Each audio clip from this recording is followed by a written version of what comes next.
The Monster of Canterlot, Chapter 31. A vacation? Celestia asked. Yeah, Mom. A short vacation while all this mess blows over, like 2 weeks, maybe 3. I think it is a good idea, Luna agreed. But where would you go? Actually, Applejack has suggested the perfect place, Appaloosa. She said it was a small and friendly town way out past the Badlands. The way it was described to me reminds me of those cowboy movies my dad used to watch. I'm actually really excited. Yes, but what about the summer sun celebration? It'll be the first time we can celebrate as a family. Plus, Twilight will be there to perform her new duties. You don't want to miss that, do you? Celestia was nearly begging. No, I don't want to miss it, but I can't stand this mess. I'm sorry, I really am, but I need to get away from it all. I want to stay here with you, but if I'm going to keep my sanity, I just need some time away. I promise, it'll only be a couple of weeks, 3 at the most. By then, I should be back to simply being a monster instead of a deadbeat. Celestia wanted to keep debating, but she knew it was a lost cause. Very well. Will you please at least take a guard? It would let me sleep better at night. You know I've never liked having guards shadowing me. Besides, Aunt Luna can let us dreamwalk again. Luna nodded and hummed in agreement. It'll be like I'm still here at home with you. Well, I know I can't stop you when your mind's made up. So I have nothing left but to wish you a pleasant trip. Thanks, Mom. I hugged her and Luna. Both of them nuzzled me in return. Now, if you'll excuse me, I need to start packing. After about an hour, and a lot of help from Bunny, I never packed for a trip this long before. Give me a break. I was nearly done. Suddenly, there was a knock at the door. I was shocked when Blue Blood entered. He had never dared to come into my room before. Something about it smelling like an animal's kennel. Chris, may I speak with you? What do you... Did you just call me Chris? Even Bunny was speechless. Listen, I know we've never gotten along in the past, and probably never will in the future, but I had to tell you something. Fair enough. Go ahead then. This I had to hear. I just want to say, I'm sorry for what happened to you. Being portrayed like that is not something that any pony should have to go through. Wow, Blueblood. Dang. Even a monkey like you has feelings after all. Having said his piece, Blueblood happily trotted back out of the room. Well, that didn't last long, Bunny commented. I had to laugh at her bluntness. No, it didn't. But it did help a little. Bunny hugged me tight. I'll never forgive her for what she did to you. I reached down and scratched Bunny behind her ear. She leaned into my hand. I don't think I've ever told you just how much I value your friendship, have I? You've told me many times, Chris. You don't need to say it again. No, but I want to. As far as I'm concerned, you and your family are as good as blood to me. If ever the crown could be of service, you only have but to ask. I love you, Dust Bunny. I love you too, Christopher Soul. But, now that that's covered, we need to get you to the train station. Celestia had insisted on riding with me to the station. She had been trying to convince me to postpone the vacation the whole way. I had refused, but promised to bring back some souvenirs for every pony. Even at the station in Ponyville, where I had to switch trains, there were pleas from a princess to get me to stay home a little bit longer. I had told Twilight that I needed this more than they needed me. Besides, if I didn't leave now, Applejack's letter to her cousin about a special visitor would be a lie, and we couldn't have that. It was odd that Fluttershy had offered to accompany me. I hadn't considered it before then. I had no issue with bringing a friend along, but I reminded her that she's had too many responsibilities in Ponyville, such as her animals and prep work for the celebration. To take 3 unplanned weeks off, again, I promised souvenirs. You know, there are times when it's really nice to be a royal. For example, spending 2 days on a train with your own private car, or being allowed to speak with the engineer and learn about how the whole thing works. Also, nobody can really stop you if you wanted to, I don't know, live out a full-hood fantasy and want to run along the top of the cars pretending you're fighting off outlaws. What? I grew up hidden away inside a palace. Leave me alone. We pulled into the station late in the morning. The air was dry and warm, but a constant breeze kept it from being too hot. The dryness did prevent there from being a lot of excess foliage as well, but that somehow added to the charm. I was enjoying the view when somebody interrupted my meandering. Hold it right there, monster! Ah, that takes me back. I turned around to see an Earth Pony stallion wearing a Stetson vest and a large star-shaped badge. Can I help you? Who are you and what's a monster like you doing in my town? The monster thing was really starting to get on my nerves, but I couldn't allow myself to give in to my desires to lash out. It would have reflected badly on Celestia. Well, sir, my name is Chris, Prince of Equestria, and I'm here on vacation. Yeah, right. You're the prince, and I'm Nightmare Moon. Now tell me who you really are. I've already told you. I am Prince Christopher Soul, son of Celestia, and second in line for the throne. Now I've had about all I can take. There ain't no way you can be Celestia's son. I may not know what you are, but you ain't no pony. You look more like a minotaur crossed with a gorilla.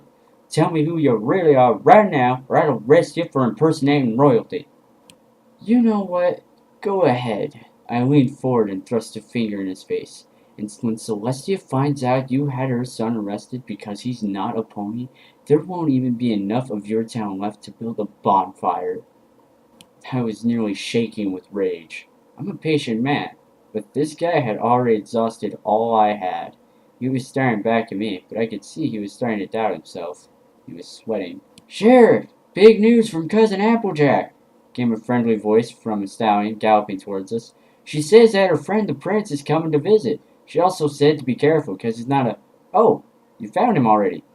Now the sheriff was drenched in sweat. I stood up and turned to address the new arrival. Hello there. My name is Prince Christopher Soul, but there's no need to stand on ceremony with me. Just call me Chris, and please stop bowing. I was tempted to give the sheriff different instructions, but decided not to lower myself to that level. And over here's the local saloon, the Salt Lick, and that's everything of interest in town. So, what do you think of little Appaloosa? I like it, Braver. It seems like a real nice town. I only wish I had come out here sooner, under better circumstances. Cousin Applejack said that there was some nasty goings on back in Canterlot. Well, let me assure you here and now, there won't be any of that nonsense here. Applejack said all that mess was phony, and folks around here know better than to doubt an apple. Glad to hear it. I patted Rayburn on his withers. Now, how about I get settled in at the hotel, and then you show me the famous Appaloosa orchard? The orchard was incredible. The mere fact that they were able to get a tree to grow in this arid environment was impressive enough, but this was thousands of trees. It was a dang miracle is what it was. Is this the trail the buffalo used for their stampeding? That's right. When we planted these trees here, we had no idea this was sacred land, and we ended up having a huge fight over it. Luckily, we were able to reach an agreement before any pony got too badly hurt. That is lucky. I only wish the settlers and natives back on my world had been able to settle their fights so well. I was only a kid when I left theirs, so I don't know much, but I do know there was far more than a food fight that took place. There are times I'm glad I came here. So, the legends are true then? A small buffalo female stepped out from behind a tree. She wore a headband with a single feather stuck in it. I assumed right away that she was from the nearby native tribe that ran on these grounds. Legends? What legends are those, little Strongheart? Rayburn asked. That there was a visitor from another world roaming the lands. Rayburn and I looked at each other, then turned back to the buffalo with a look of confusion. Admittedly, it is not an old legend. I approached her and knelt down so as to be at her eye level. I held my hand out in greeting. Hello, my name is Chris, and I'm very pleased to meet you. I am Little Strongheart, and it is an honor to meet you, son of the sun, she told me as she shook my hand. Son of the sun, huh? I rubbed my chin and thought. I like it. Heck, I bet Mom get a real kick out of it. May I use that title? Of course. I'm sure the chief would be happy to know you enjoyed the name he chose for you when we first heard of the legend. Actually, I'm certain he would love to meet you as well. Well, I don't know about Brayburn here, but I would very much like to meet him also. Half an hour later, I was sitting with the buffalo chief, Thunderhooves. He was massive, easily big enough to give even Big Macintosh a tough time. His deep voice spoke only of wisdom and care for his tribe. With no more than a simple greeting and a single gesture, I could tell this buffalo was one who led his tribe with tradition in mind, but their well-being valued above all else. He reminded me a lot of my own family. Chief Thunderhooves welcomed me into his tribal village. We spoke for a long time about the history of his tribe, and we discussed many of their traditions. He even shared some of their meal with me. I wouldn't recommend it to a human. In all, it was a very informative and interesting discussion. I only wish I could have spent more time there. Unfortunately, after everything that we had done that day, it was starting to get late. Mom, it's not that I'm not happy to see you. I am. But why are you human again? Better yet, why are both you and Aunt Luna human? What? Celestia asked innocently as she held me to her chest. You don't like it? Besides, I enjoyed the form last time, and Luna was curious. True enough, Luna said as she inspected her new shape, though I find myself thankful this is the Dreamscape. I do not think I could stay upright as you do without much practice. I agree, but that just means my baby is that much more impressive. Celestia rocked me back and forth a little more before releasing me. Now, tell us how your trip's been so far. You mean all of today? We all laughed briefly. Yes, honey, the whole day. I want to know. Alright. A small hill covered in grass, flowers, and a single shade tree appeared with a blanket spread for us to sit on. Take a seat. I watched as Luna and Celestia both tried to figure out how to sit with their legs bending the wrong way. Luna's first attempt was her trying to sit on haunches that she didn't have, causing her to roll backward down the hill. Celestia had given up and simply laid on her side. I walked over to her and rolled her onto her back so I could lay my head on her stomach. Again, I know it was kind of foolish, but who was going to say anything in the dreamscape? And so I told them. I told them about walking on the train, Celestia didn't like that very much, and touring the town with Rayburn. I talked about the orchard and omitted dealing with the sheriff.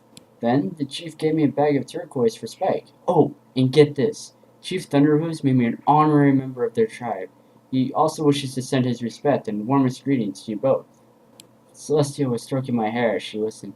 Well, I'd say you've had a great first day of your vacation, honey. I only wish you'd reconsider staying there through the celebration. I agree. I am happy you are finding your time relaxing, but I did wish to enjoy my first summer sun celebration with my whole family. Now Luna wasn't playing fair.